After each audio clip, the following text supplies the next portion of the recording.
Hey guys, just a quick reminder, please don't forget to subscribe, to like, to comment, to review, and to share. It really does help us to grow as the Spirit Pop community. Well, Crystal, we've taken this walk with the pop roster. We've walked, and now we are turning the metaphysical corner. I'm so excited. Where we get to talk about all the spiritual, intuitive, maybe spooky stuff that we wanna. So what are we talking about today? Mediumship. Mediumship. And not a mediumship versus a large ship. We're talking about communing with spirit. Dad joke. That was awesome. That was awful. That was horrible. It was not my best work. I apologize to everyone. I'm so sorry. So we are talking about mediumship. So mediumship is the spiritual or the intuitive ability to talk to dead people. Well, not just, but like primarily when people think of a medium, like a Tyler Henry Hollywood medium, they're thinking about somebody who's talking to dead people. Are you a medium? Yes. I know you are. I know you are a medium. Yes. Well, yes, I am a medium. Thank you very much. Well, the reason we're talking about this today is because recently you have procured a few books on the subject of mediumship because you have taken not even just an interest, but like you have now kind of an intention to develop your personal mediumship so that you can start talking to dead people. So let's talk about your journey to doing that. How's that going? Have you read the books? What have you done? What are your experiences? We want to know. Yes. So I'm reading the books, researching, seeing other people talk about their experiences, how they started, how it's going kind of thing, just to see, what's going on. I mean, long story, quasi short. I've always been able to see something, ghosties, and I've always been able at times to connect to the other side and talk with, I guess, spirit showing me. Okay, stop. When you say you can see ghosties, I know everybody's going to want to know, well, what do you mean by that?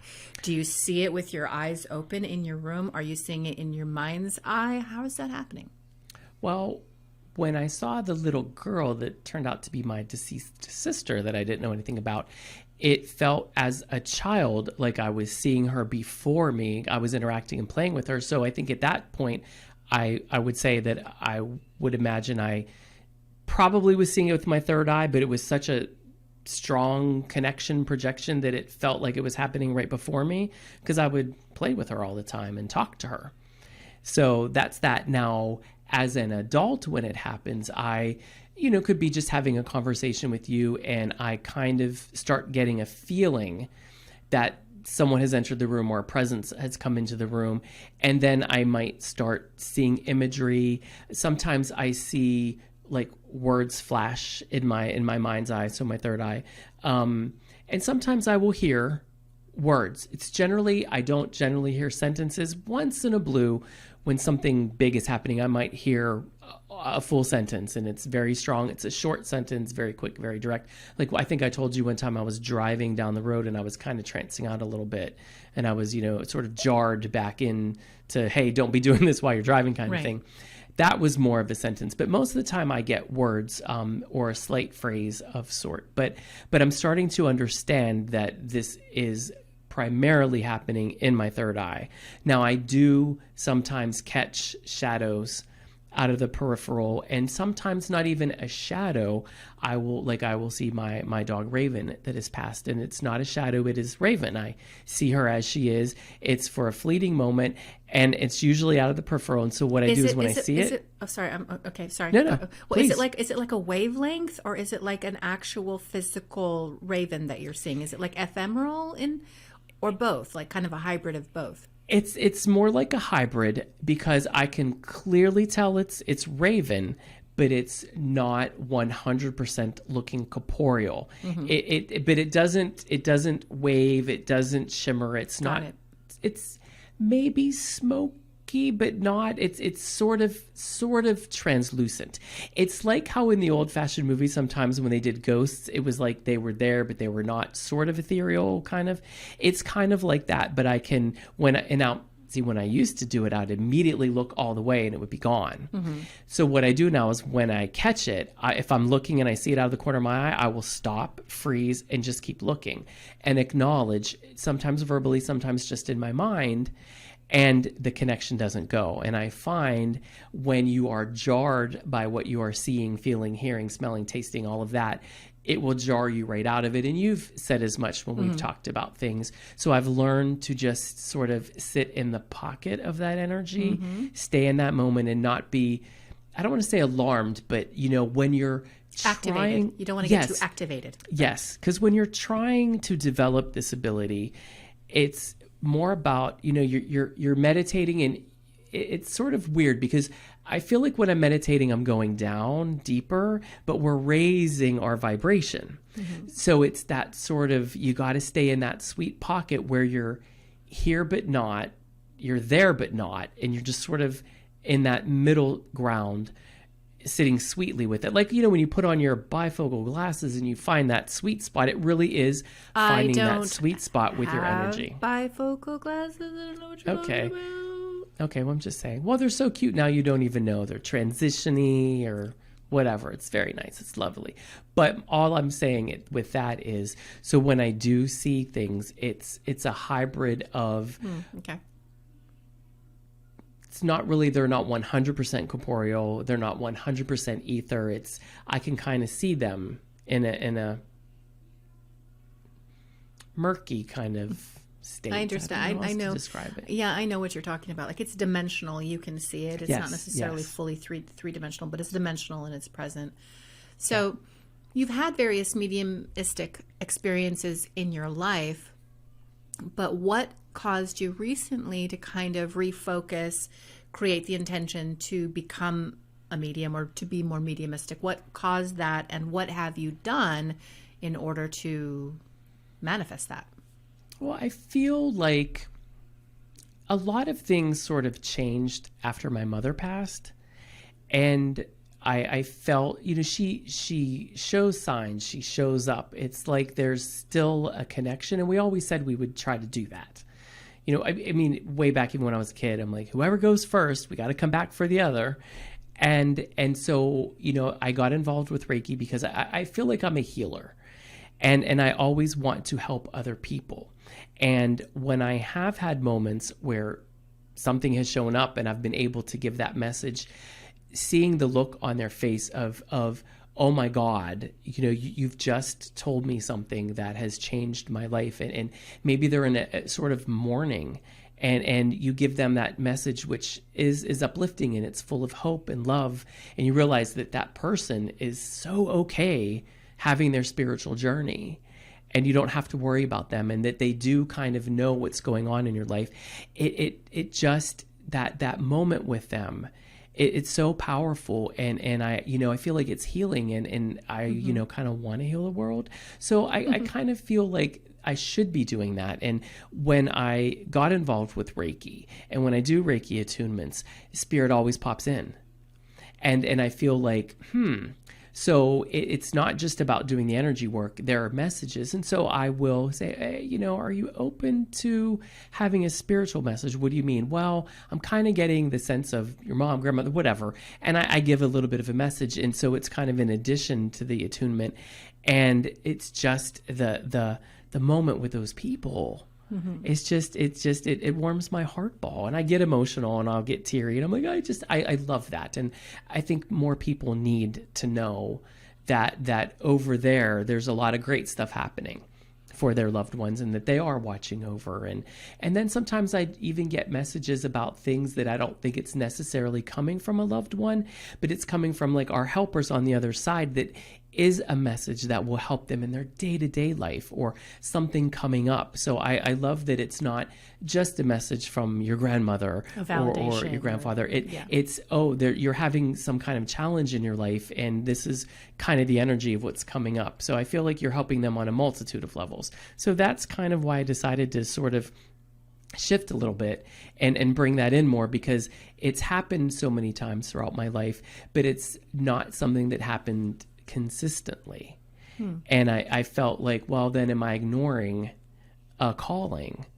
something that I should be doing because it keeps showing up in my life for other people at times when they need it, then, perhaps I need to shift into that. And I can tell you that my energy has changed from it, and I'm learning a lot of things that I didn't know, and I'm getting reinforced on so much that I did know, and it's proven to be a very positive thing, and it's doing the one thing that nothing else has been able to do, which is quiet my mind.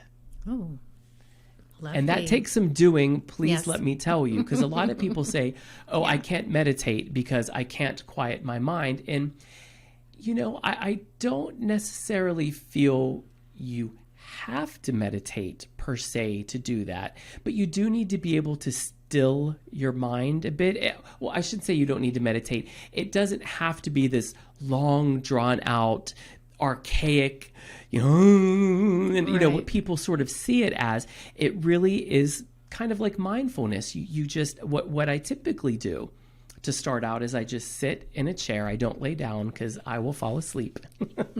And, that kind of takes you out of it. Although, when it has happened, I've had amazing dreams and learned a whole lot. But I basically just start 10, 15 minutes.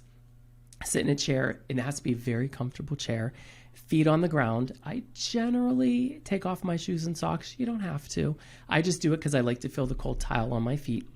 And I just sit back very comfortably with my palms up to receive the energy. And I just close my mind. I take a very deep breath. I hold it and I release it out. And I release it out faster than I breathe in. My breathe in is really long and deep. Hold it for a moment and I breathe it out. And I just sort of do that. And I focus on my breathing and I just sort of try to, bring myself down slowly. I start at the top of my head and the only way to describe it that I think people might understand is if you're ever taking a bath and you're submerged, and have you ever let the water out while you're still in, and you just feel the water slowly, coming off of your body. That's what I do. That is a visualization that I do to relax myself. Other people start with a bright white light above them, and they feel it coming in and sort of taking over. Whatever you can do to just sort of bring your body down into a relaxed state, because you're actually also raising your vibration at the same time. And I try to just have no thought. And if a thought comes into my head, I don't get upset. I don't get mad because, this random thought popped into my head. I acknowledge it and I move it along. And you can do something as having a bag, a trash can, and you just grab that thought and put it away, because you don't need to have it, but it's okay that you do. You just acknowledge it and you move on, while you're relaxing yourself. And when you get into that relaxed moment, I just sit there with it, with no thought other than maybe would I connect with one of my helpers on the other side. I'm open to whatever messages come. And I just sit in that for 10 or 15 minutes. And it's amazing because when I do, I'm relaxed. I have no expectation. You're just sort of sitting in silence. And if your environment isn't super quiet, try to make it as quiet as you can. Maybe the same place every time. I have headphones that cancel out noise. I have earplugs, whatever you can do. Light meditation music, as long as it's not something that's going to be jarring and take you out of that state where you're very calm, but your energy's, high vibe. And I just sit in that and I'm just open to whatever. And I just make note of thoughts, words that I might hear, words that I might see, imagery that I might see, feeling that I feel, a smell, whatever it is.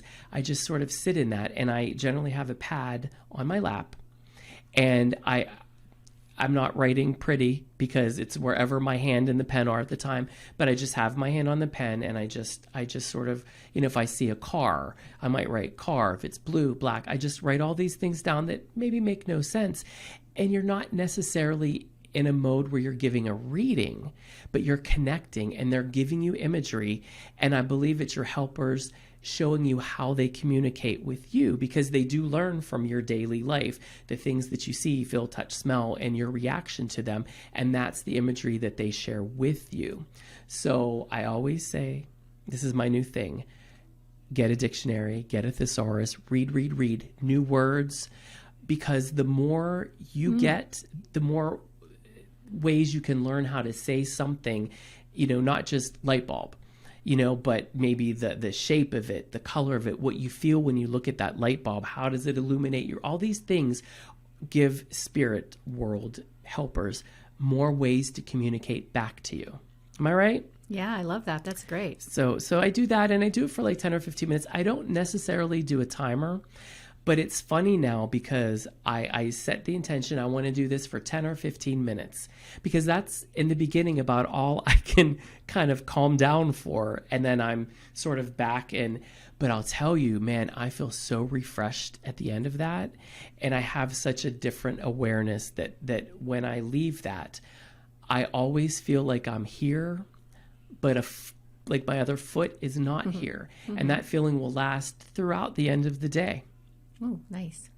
Kind of set you up grid you out for your entire day. Yeah. So how does that facilitate specifically mediumship or encounters with discarnate entities? Do you always do that before you call them in, or like how does that work? Yeah, that sort of is my calming technique, if you will. And then when you are sitting in that and you're comfortable, you can verbally say it, physically say it, or you can just say it in your mind, and I generally start with, and I call them my helpers, but I'll say, my spirit helpers, anyone that has a message that you would like to deliver to me or someone else, please step forward, enter this circle. And I do kind of envision, when I'm getting into that mode, a circle of white light all around me. And when I do, I sort of envision it and feel it coming down, and it sort of goes through my whole body. And then it's like a bang. It just goes boom. And you just sort of see the circle just expand just as far out. And that is my circle, that nothing bad can come in. It's just high vibe only. And they can come into that. I allow them, because they're high vibe. You can come into that space, and that is our sacred space to communicate. And so I will ask them to come forward. And I've always, when I was getting involved in this a while back, I would always say, what's your name? What's your name? I would never get a name. And I realized, they probably don't have a name. And that if they did give a name, it's probably because they know I need that name. But I found now I don't need a name. I can feel the energy, and I know it might be like, let's just say crystal energy, right? Like I feel it's very specific, but it doesn't have to have a name. And that's something I put on it as a human. But I know when that particular energy comes forth, I feel like this particular energy feels a little female to me. I feel a lot of, like I see flowers, I kind of smell like botanicals. So I kind of feel like it's a female energy. So I always know when it comes, and I just acknowledge that energy is there, but I don't name. And I just, what would you like to share? And sometimes it's a two-way street. Sometimes it really is them sort of getting me to expand my mind. I might get imagery that I don't even understand. And it's so weird. And if they do appear in sort of a form, it may not look like a person. It may look like something else. And I realize that might be challenging me to open my mind more and see things more in a different way. Interesting. So, that's funny. I had a mentor once who facilitated one of our development circles. And when he was doing his mediumship, he would get into that receiver position that you just described, getting really meditative. And then he would envision kind of a spotlight that was coming up from above, and he would be sitting in the spotlight, like envisioning himself in a chair. And then he would just call them forward, and then they would just walk from the dark, from the void, into the spotlight and show themselves. And he said sometimes it would just be a pair of shoes, sometimes I could see just the lower or the upper body or different parts of the body, or sometimes they would come right into the spotlight and show him everything about themselves, and he would proceed to have some sort of an interaction with these people. But it kind of sounds similar to what it is that you're talking about as well, having that big circle of light and having them step forward, facilitated by your helpers. Yeah, it has been a very rewarding journey, and I'm not perfect by any stretch of the imagination. I'm not like connecting every single time. I'm really focused on just being able to quiet myself down, raise up my energy, and be open to what's coming, because I've really only actively been engaging in this development, like this purposeful development, for just a few weeks. Right. So it's not, this isn't years of study. This is, I've always been able to sporadically connect, but it's now being mindful and purposeful that I want to fine tune this and be able to just get into it when I need to. And for others and for myself, I want to develop those spiritual bonds. I love, because in that I'm also getting to know more about me. And my mind is a very busy place. And sometimes the thoughts in there are heavy. Yeah. And I like getting into that mode where it doesn't matter. Like those thoughts that I'm having become trivial. And when I come out of that meditative state, I feel a sense of calm and oh, that didn't matter. And so I start, I'm starting to let go of things. Sure. And it's so refreshing. And I feel lighter. I feel like I'm spending more time in gratitude energy than probably ever before. And not that I wasn't before, but we've all had days where it's just like, oh, it's a bad day. It's just a crap day. Mm-hmm. And I made the decision years ago that I will never say I'm having a bad day. And I'm not one of those people that's perpetually sunny and it's fake, but I choose not to allow anything to disrupt gratitude. I'm not saying that, when my mom got sick and my mom died, that I wasn't hurt, angry, scared, all of those things, but I never cursed God for it. I never wasn't grateful for the time I had with her. Did I want more time? Of course I wanted more time.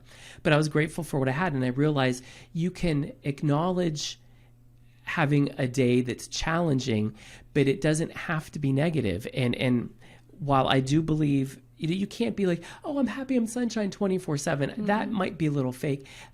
But I can still have a great day when challenging things happen. I just have to stop and say, well, that wasn't good. How am I going to turn it around? And I believe it's not what happens to us. It's we take it in. How do we internalize it? And then what do we do next? Because we're putting it right back out. So I feel like, like when I made the decision to put Raven down, that was you could say that was a bad day. It was a very sad day at the least. And I went into it with, well, it's happening. It's going to happen whether I help it or whether she just up and dies.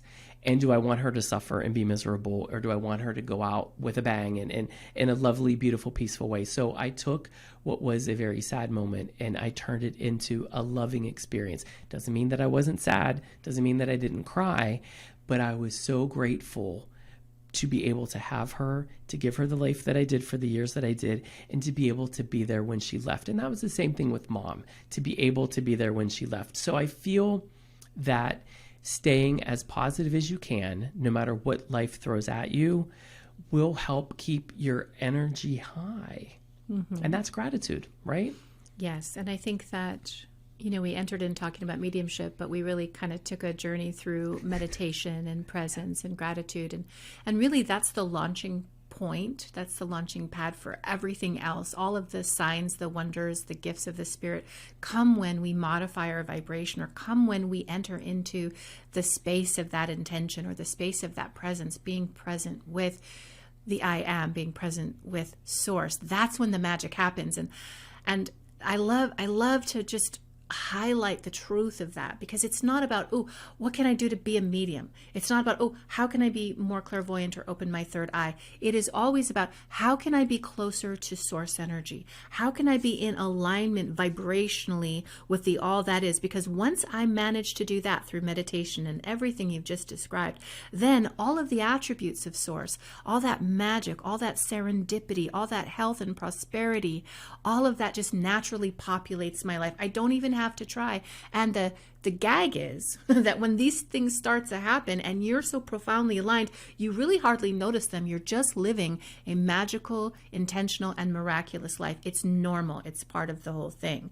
So yes, doing something like the practice that you're talking about can lead into intentional interactions with the world of spirit, be they dead people or angels or messages from the masters. But getting into the space of that, the vibration of that, that is the key, Bryan. Yeah. That is the key.